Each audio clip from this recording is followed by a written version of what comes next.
Twin political storms gathered more force today over potential misdeeds at the IRS and the seizure of reporters' phone records. The Attorney General faced questions before the House Judiciary Committee, and the administration came under new criticism. Now, my question isn't about who's going to resign. My question is, who's going to jail over this scandal? House Speaker John Boehner led the way this morning as Republicans stepped up demands for action in the scandal at the Internal Revenue Service. There are laws in place to prevent this type of abuse. Someone made a conscious decision to harass and to hold up these requests for tax-exempt status.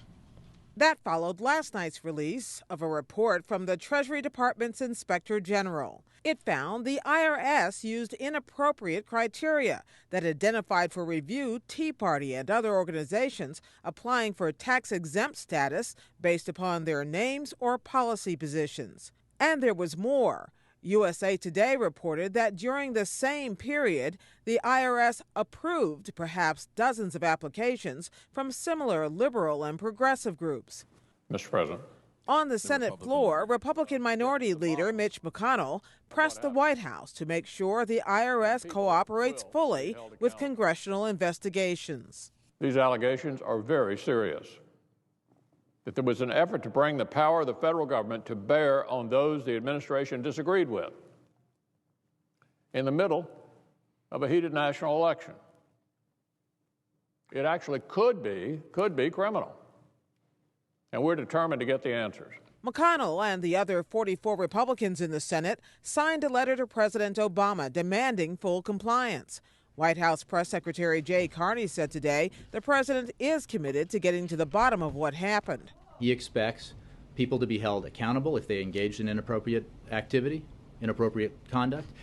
He expects the Treasury Department and the IRS to take all the necessary actions to ensure that this kind of thing cannot happen again. Please rise. I will begin. Attorney General Eric Holder has already begun a criminal investigation into the IRS matter, but some lawmakers see larger patterns at work. Republican Congressman Steve Chabot of Ohio. I believe there's been a pattern by this administration in not taking responsibility for failures, avoiding blame, pointing the fingers in somebody else's direction. Would you agree with that? No. I thought you might say that. I think a lot of people do, including myself, and I think a lot of members of this committee, and we might be divided, obviously, but these are very significant things which have occurred here, and I would strongly encourage this administration to get out front, get all the facts out, let the chips fall where they may. I would agree with that last part of your statement. It is one of the reasons why I ordered the investigation last Friday, and I can assure you and the American people that we will take a dispassionate view of this. This will not be about parties. This will not be about ideological persuasions. Anybody who has broken the law will be held accountable. Still, House Republicans have frequently accused Holder of stonewalling their investigations, even citing him for contempt. That bad blood was on sharp display when Holder's leading critic, California Congressman Darrell Issa, complained the department failed to hand over emails in another matter involving the Civil Rights Division. I will certainly look at the request. It's not something that I have personally